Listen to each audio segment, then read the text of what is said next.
Il y a des silences qui pèsent plus lourd que les mots. Des silences qui durent 30 ans. Des silences qui vous définissent, et qui vous détruisent quand ils se brisent. Vous avez vu les documentaires. Vous avez lu les titres dans la presse. Ils vous parlent de la liberté retrouvée, de la joie d'ôter la bure. Des femmes souriantes qui marchent dans les rues, cheveux au vent, qui découvrent le café, le cinéma, l'amour. C'est la belle histoire. C'est l'image que l'Église veut donner. C'est l'image que les médias aiment vendre parce qu'elle fait du bien, parce qu'elle est simple, parce qu'elle ne dérange personne. Mais ce qu'on ne vous montre jamais, c'est ce qui se passe après. C'est le vide. C'est la chute. C'est la nuit qui suit cette prétendue liberté. J'ai passé 30 ans derrière les murs d'un couvent. 30 ans à me lever à 4 heures du matin pour la prière des vigiles. 30 ans à réciter les psaumes jusqu'à ce que les mots n'aient plus de sens, jusqu'à ce qu'ils deviennent le rythme même de ma respiration. J'ai vu des sœurs arriver, jeunes, pleines d'espoir, convaincues d'avoir trouvé leur vocation. J'ai vu des sœurs partir certaines avec joie, d'autres dans la douleur, d'autres encore, dans le désespoir le plus total. Et j'ai vu ce qui leur est arrivé dehors. J'ai vu la vie, celle qu'on appelle le monde, les broyer parce qu'elles n'étaient pas prêtes. Parce qu'elles ont commis, de bonne foi, des erreurs qui se sont avérées fatales. Je suis Agnès. J'étais sœur Marie-Agnès du Sacré-Cœur. Et aujourd'hui, je vais vous raconter la vérité. Pas la version édulcorée des magazines catholiques. Pas la version romantique des films. La vérité nue, celle qui fait mal. Si vous avez un jour rêvé d'une vie consacrée, ou si vous avez un être cher qui a fait ce choix, vous devez connaître ces 5 erreurs. Elles ne sont jamais mentionnées dans les sermons. La presse les cache parce qu'elles racontent une vérité beaucoup trop sombre, beaucoup trop complexe pour tenir dans un article de 2 pages. Ces erreurs ont détruit des vies. J'en ai commis certaines moi-même. D'autres, j'ai eu la chance de les éviter de justesse. Mais toutes sans exception, méritent d'être connues. Imaginez que vous vous réveillez demain matin dans un pays dont vous ne parlez pas la langue. Dont vous ne connaissez pas les codes. Dont vous ne comprenez pas les règles. C'est exactement ce qui se passe quand vous quittez le couvent. Quand vous sortez, vous êtes un nouveau-né de 30, 40, 50 ans. Vous n'avez pas de compte bancaire parce que pendant des décennies, vous n'avez jamais touché un centime.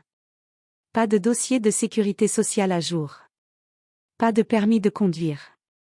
Vous ne savez pas utiliser un smartphone pour prendre un taxi. Mais ce n'est pas seulement technique. C'est culturel. C'est psychologique. Vous ne comprenez pas l'ironie, l'humour cynique de la culture moderne. Quand quelqu'un fait une blague sarcastique, vous la prenez au premier degré. Quand on vous dit « c'est cool », vous ne savez pas si c'est sincère ou si on se moque de vous.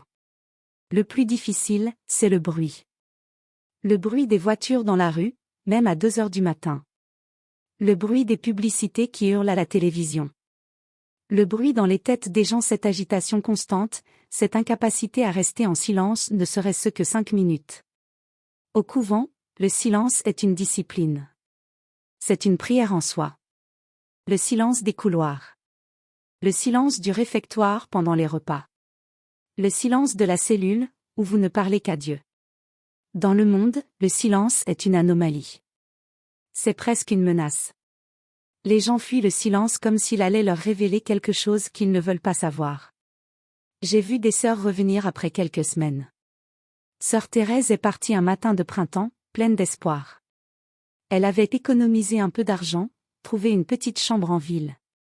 Elle voulait vivre enfin. 3 semaines plus tard, elle était de retour, tremblante, épuisée. Elle m'a dit, « Agnès, je ne peux plus. C'est trop. C'est trop violent, trop rapide, trop sale. » Elle ne pouvait plus supporter la complexité et l'agressivité du monde.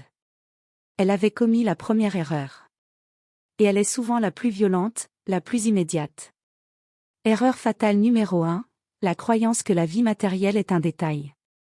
Au couvent, tout est fourni. Votre vêtement toujours le même, pendant des années. Votre nourriture simple, répétitive, mais suffisante. Votre logement une cellule de quelques mètres carrés, un lit, un crucifix, rien de plus. Votre seule responsabilité est de prier. De travailler, oui, mais dans le cadre de la communauté. Vous jardinez, vous cousez, vous enseignez le catéchisme. Mais vous ne pensez jamais à l'argent, aux factures, aux impôts, aux assurances. Vous pensez que les choses matérielles sont vaines ou secondaires. On vous a enseigné toute votre vie que l'homme ne vit pas seulement de pain. Que les oiseaux du ciel ne sèment ni ne moissonnent, et pourtant votre Père céleste les nourrit. Mais dehors, la première chose qui vous frappe, c'est l'argent. Ou plutôt, l'absence d'argent. Laissez-moi vous raconter l'histoire de sœur Hélène. Une femme brillante. Elle avait un doctorat en théologie, parlait 4 langues, connaissait la Bible par cœur. Elle pouvait vous réciter Saint Augustin pendant des heures. Quand elle est partie, après 20 ans de service, la congrégation lui a donné une petite somme. Une indemnité ridicule, l'équivalent de quelques mois de salaire minimum. C'était tout ce qu'elle possédait au monde. Elle a cru que Dieu pourvoirait. Elle a refusé de chercher un emploi stable tout de suite. Elle pensait que son érudition théologique lui ouvrirait toutes les portes. Qu'une université l'embaucherait immédiatement. Qu'une paroisse aurait besoin de ses talents. La réalité a été cruelle. La théologie ne paie pas le loyer. Les diplômes obtenus dans des institutions religieuses ne sont pas toujours reconnus par l'État. Et personne, absolument personne, ne cherche à embaucher une femme de 45 ans qui n'a aucune expérience professionnelle dans le monde séculier. Elle s'est fait avoir par des contrats de location frauduleux. Elle ne comprenait rien aux factures d'électricité, aux impôts sur le revenu, aux démarches administratives pour la sécurité sociale. En 6 mois, elle était à la rue. Littéralement. Elle dormait dans des foyers d'urgence, elle qui avait consacré 20 ans de sa vie à Dieu. La foi est essentielle, oui. Je ne vous dis pas de renier Dieu. Mais l'erreur fatale est de ne pas comprendre que, dans le monde, votre survie est une construction administrative et financière. Vous devez avoir un plan concret. Pas un plan spirituel. Un plan matériel. Où allez-vous vivre? Comment allez-vous payer le loyer? Quel travail allez-vous chercher? Avez-vous des compétences transférables? Avez-vous un réseau de contacts en dehors de l'Église? Si vous quittez le couvent sans réponse à ces questions, vous êtes perdu. C'est aussi simple que cela. Mon conseil, avant de partir, préparez-vous. Demandez de l'aide à des organisations laïques qui accompagnent les personnes en transition de vie. Apprenez les bases de la gestion financière. Ouvrez un compte bancaire pendant que vous êtes encore au couvent, si c'est possible. Et surtout, ne comptez pas sur la providence pour remplacer votre responsabilité personnelle. Dieu vous a donné un cerveau. Utilisez-le. Erreur fatale numéro 2, le rejet total de l'ancienne vie par peur de l'échec. Quand on part, on ressent une honte immense. Une culpabilité écrasante. Vous avez prononcé des vœux devant Dieu. Vous avez promis la chasteté, la pauvreté, l'obéissance. Vous avez dit, je suis à toi pour toujours. Et maintenant, vous partez. Vous rompez cette promesse. Peu importe les raisons, une crise de foi, un épuisement, une prise de conscience que ce n'était pas votre vocation. Peu importe que vous ayez prié pendant des mois avant de prendre cette décision. Vous ressentez que vous avez échoué à répondre à l'appel de Dieu. Et cette honte, elle vous ronge. Pour compenser cette honte, beaucoup de sœurs font l'erreur de brûler tous les ponts. De rejeter violemment tout ce qui est religieux. J'ai connu sœur Claire. Une femme douce, contemplative, qui aimait sincèrement la liturgie. Mais quand elle est partie, elle a tout rejeté. Elle a jeté sa croix, celle qu'elle portait depuis 20 ans, dans une poubelle. Elle a refusé de parler à quiconque de la congrégation, même à ses anciennes sœurs qui voulaient simplement prendre de ses nouvelles. Elle a commencé à fréquenter des groupes qui ridiculisaient la foi. Des gens qui voyaient la religion comme une maladie mentale, une superstition dangereuse. Elle a cherché à s'intégrer en devenant l'inverse de ce qu'elle était. Elle portait des vêtements provoquants. Elle sortait dans des bars jusqu'à l'aube. Elle riait fort quand quelqu'un critiquait l'Église, même si je voyais dans ses yeux que ça la blessait. Mais voici la vérité, après 20 ans de vie religieuse, la prière, la méditation, la structure spirituelle, c'est votre ADN. Vous ne pouvez pas simplement l'effacer. Vous ne pouvez pas faire comme si ces années n'avaient jamais existé. En rejetant tout, Claire n'a pas trouvé la liberté. Elle a créé un vide spirituel encore plus grand que celui qu'elle ressentait au couvent. Elle a remplacé la rigidité de la règle monastique par la rigidité d'une autre idéologie, tout aussi intolérante. Au lieu de la doctrine catholique, c'était maintenant le dogme de l'athéisme militant. Au lieu des jugements de la mère supérieure, c'étaient les jugements de ses nouveaux amis qui ne comprenaient pas pourquoi elle ne buvait pas autant qu'eux, pourquoi elle ne couchait pas avec n'importe qui. L'erreur fatale n'est pas de partir. L'erreur est de croire que la liberté signifie la négation de votre passé. La vraie liberté, c'est l'intégration. Vous devez prendre le meilleur du couvent, la discipline, la réflexion profonde, le silence intérieur, la capacité de vous concentrer et l'appliquer à votre nouvelle vie. Vous pouvez ne plus croire en Dieu, mais continuer à méditer. Vous pouvez ne plus être catholique, mais conserver une vie spirituelle sous une autre forme. Vous pouvez quitter la congrégation, mais rester en contact avec les sœurs qui vous ont accompagné pendant des années. Ne jetez pas tout par peur d'être jugé. Ne vous reniez pas vous-même pour prouver aux autres que vous êtes vraiment parti. Votre passé fait partie de qui vous êtes. Acceptez-le. Intégrez-le. Transformez-le. Erreur fatale numéro 3, la recherche d'un amour instantané comme remplaçant du Christ. Celle-ci est la plus douloureuse. Pour moi. Pour beaucoup d'entre nous. Le cœur d'une sœur qui quitte le couvent est une éponge spirituelle. Il est rempli d'un besoin d'amour absolu, l'amour du Christ qu'elle a pratiqué, cultivé, nourri pendant des décennies. Cet amour est pur. Il est inconditionnel. Il ne vous juge pas. Il ne vous abandonne pas. C'est l'amour parfait. Mais quand vous quittez le couvent, cet amour disparaît. Ou du moins, c'est ce que vous ressentez. Et il laisse un vide énorme, un gouffre béant dans votre poitrine. En même temps, l'émotion sexuelle et amoureuse qui était réprimée, sublimée, niée pendant toutes ces années éclate comme un barrage qui cède. Vous avez 40 ans et vous n'avez jamais été embrassé. Vous n'avez jamais tenu la main d'un homme. Vous n'avez jamais ressenti ce frisson, cette chaleur, ce désir. Et soudain, tout cela vous submerge. Vous cherchez désespérément à combler le vide du Christ par un homme. Immédiatement. Sans attendre. Sans réfléchir. J'ai vu trop de sœurs tomber sur des hommes qui sentaient leur vulnérabilité. Des prédateurs émotionnels qui voyaient en elles une proie facile, naïve, désespérée. Ils leur promettaient le « grand amour » de cinéma qu'elles n'avaient jamais connu. Ils disaient les mots qu'elles rêvaient d'entendre depuis l'adolescence. « Tu es belle. Tu es spéciale. Je t'aime. » Et elles y croyaient. Comment ne pas y croire, quand vous avez passé toute votre vie à croire à l'amour absolu? Sœur Marguerite est tombée amoureuse d'un homme marié. Il lui a dit qu'il allait quitter sa femme pour elle. Elle l'a attendu pendant 2 ans. Il ne l'a jamais fait. Sœur Béatrice a été maltraitée physiquement par son premier compagnon. Elle est restée avec lui pendant 1 an parce qu'elle pensait que l'amour, c'était le sacrifice. Que aimer, c'était souffrir. Sœur Jeanne s'est mariée après 6 mois de relation. Divorcée après 1 an.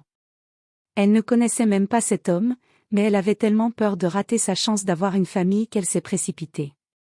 L'erreur fatale est la vitesse. L'urgence. L'idée que vous devez rattraper le temps perdu.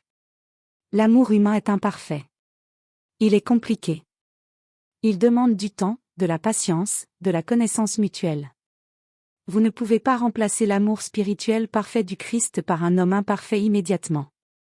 C'est impossible. Vous devez d'abord vous marier avec vous-même. Vous devez apprendre qui est la femme sous la bure avant d'inviter un homme à partager sa vie. Prenez le temps de découvrir vos goûts, vos limites, vos désirs.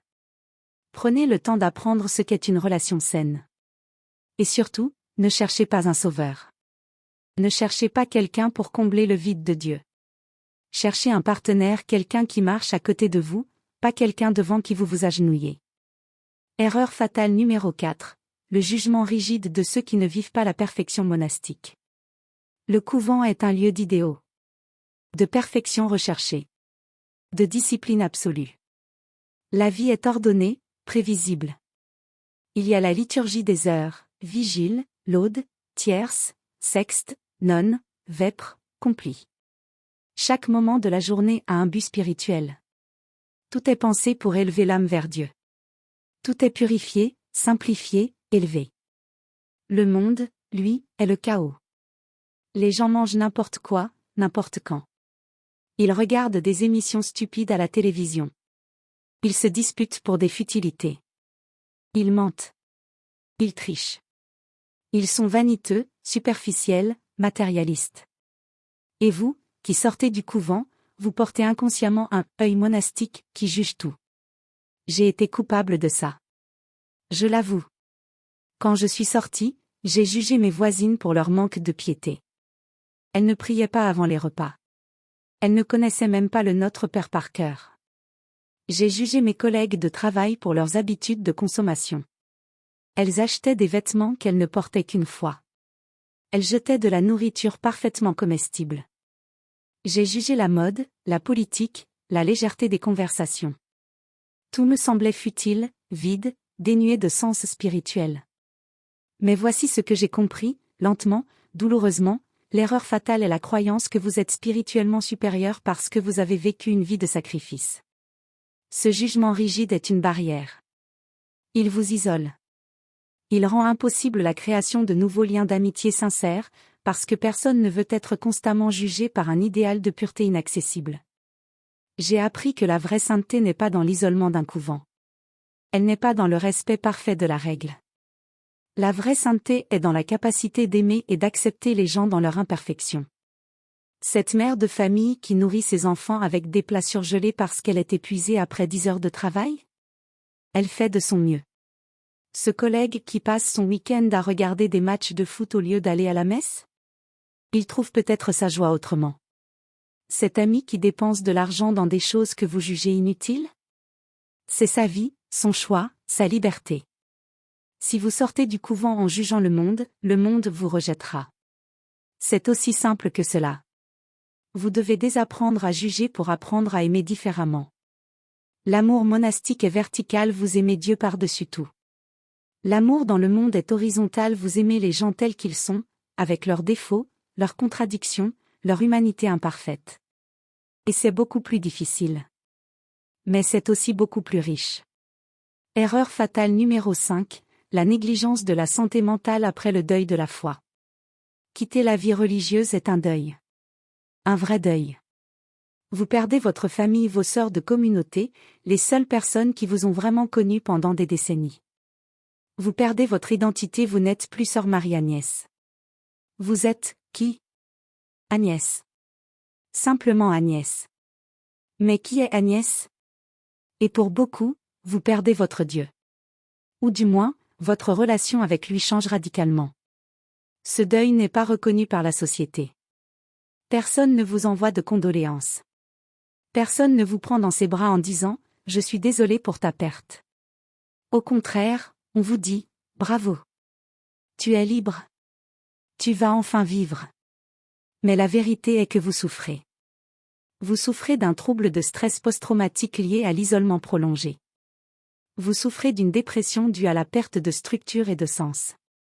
Vous souffrez d'anxiété face à un monde que vous ne comprenez pas. L'erreur fatale est de croire que la prière ou la volonté seule suffiront à surmonter ce vide psychologique. J'ai vu des sœurs refuser d'aller voir un psychologue ou un thérapeute. Elles pensaient que c'était un signe de faiblesse. Ou pire, une trahison de la foi. Elles se disaient « J'ai la grâce de Dieu. Je n'ai pas besoin d'un laïc pour me réparer. Je vais prier davantage. Je vais me confesser. » Et j'ai vu ces mêmes sœurs sombrer. Certaines dans l'alcool. D'autres dans des dépressions si profondes qu'elles ne sortaient plus de chez elles. Et une s'est suicidée. Elle s'appelait sœur Anne-Marie. Elle avait 52 ans. Elle était partie du couvent depuis 3 ans. Elle vivait seule dans un petit appartement. Et un jour, elle a décidé que c'était trop. Que la solitude, le vide, la perte de sens étaient insupportables.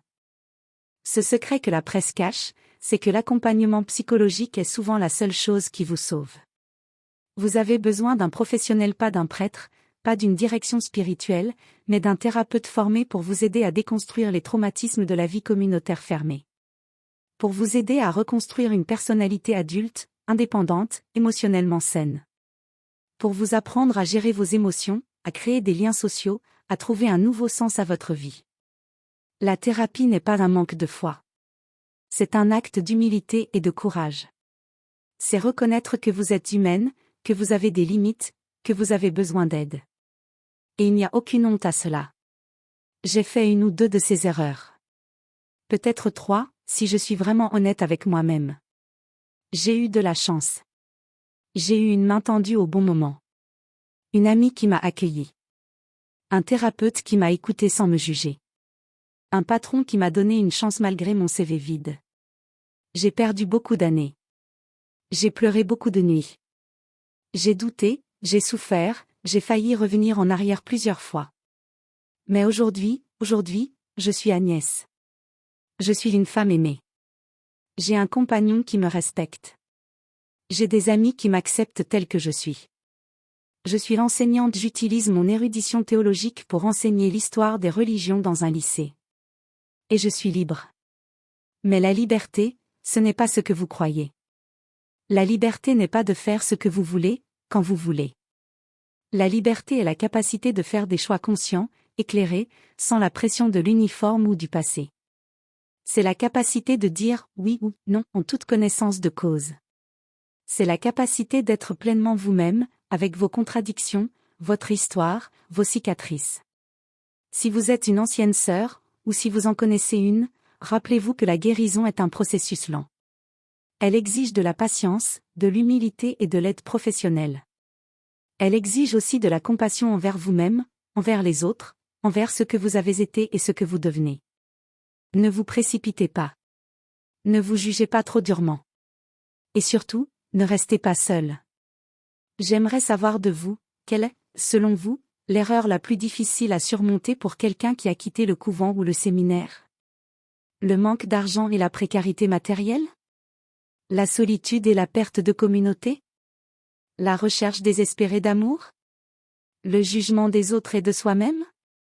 Ou la santé mentale et le deuil de la foi? Laissez votre commentaire. Partagez votre expérience si vous vous sentez à l'aise. Et si cette vision de l'intérieur du couvent vous a éclairé sur la complexité de ce choix, si elle vous a permis de comprendre que ce n'est ni noir ni blanc, ni échec ni victoire, mais simplement, humain.